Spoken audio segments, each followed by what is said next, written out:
Olá, aqui é o explicador online. Este será apenas um simples vídeo de demonstração de como é que vou te ajudar a resolver diferentes exercícios, sabendo que se aproxima a época dos exames. Será uma explicação muito breve, não intensiva. Se quiser uma explicação mais detalhada, por favor, não hesite, entre em contato e podemos partilhar mais vídeos, mais informação que vai te ajudar a você a se preparar melhor para os exames. Tenho aqui um exemplo do exame de 2013 da 10ª classe de primeira época e vamos ver como vamos resolver essas perguntas tão simples, mas apenas só para uma pequena demonstração. Então, aqui a informação dada é, dizem seja F, o gráfico representado pela figura, a figura aqui abaixo, devemos determinar a equação do eixo de simetria.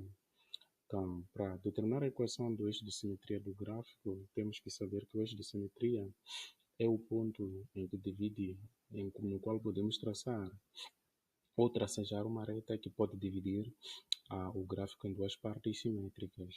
E este ponto é exatamente na abscissa x2 ou na coordenada x2 aqui nessa coordenada, tá bom? Então, deixa eu ter que tracejar a partir daqui. Então, é muito simples, nós só podemos até tracejar.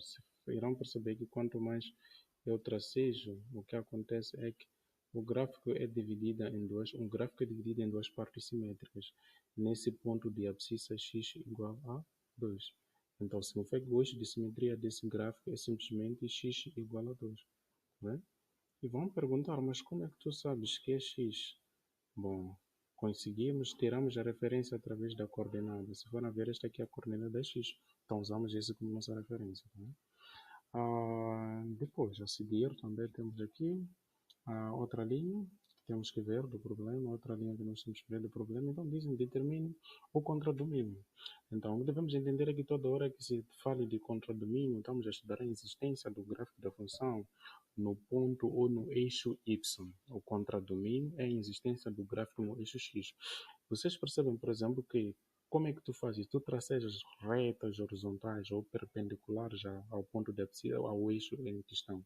Então, nesse caso, percebem que se eu for a traçar uma reta horizontal aqui, eu não consigo trocar o gráfico de f.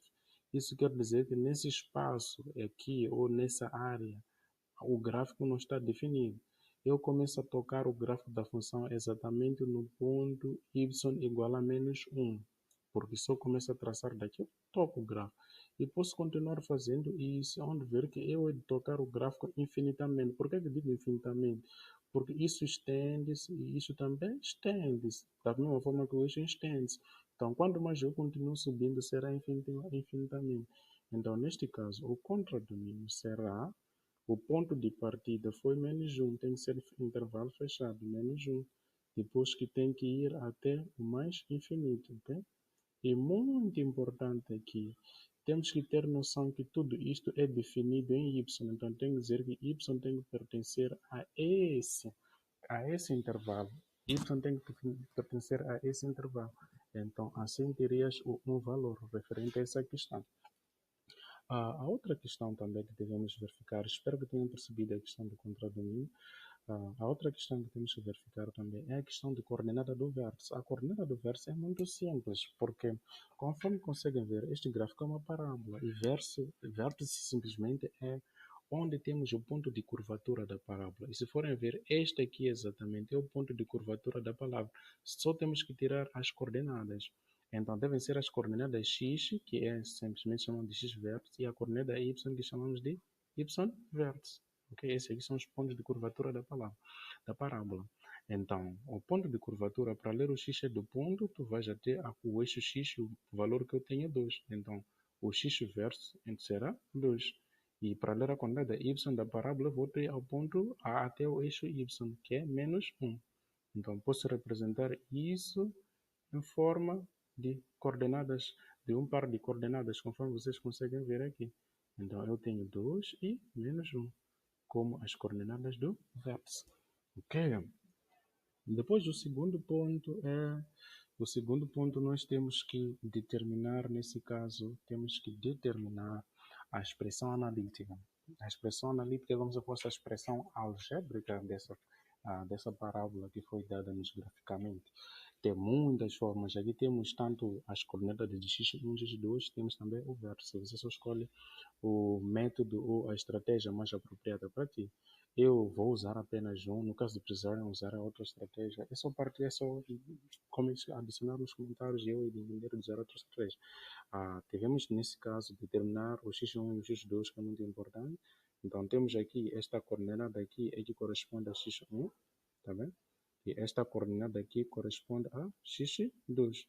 E podemos escolher este ponto aqui como um ponto qualquer da parábola, onde y é igual a 3, tá bem? Razão por que y é igual a 3, desculpa. E o x, para termos o x do ponto, vamos até a coordenada y, que é 0. Então, o x é igual a 0. Então, essas são as informações. E a fórmula que nós usamos, bem sabendo, sabemos que y tem que ser igual a dentro de parênteses, x menos x1, depois x menos x2. Ok? Por enquanto temos que encontrar A. Então devemos substituir o y por 3. Mantemos fixo A, porque é que procuramos. O x é 0, menos x1 identificamos como 1.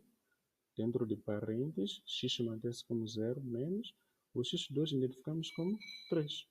Então, daqui resolvemos, fica 3 igual, depois 3, fazemos 0 menos 1, igual a menos 1. Depois, menos 0 menos 3 é igual a menos 3. Desculpa. Então, quando resolvemos isto, chegamos à conclusão de que 3 será igual a 3. Desculpa, aqui esqueci de colocar o A. Tá bem? Então, este aqui devia ser o A. Minhas sinceras desculpas, não 3. Então, isso será igual a nós ter menos 1 vezes menos 3 é ser igual a 3A. Então, balançamos, temos que dividir tudo por 3 para manter o balanço.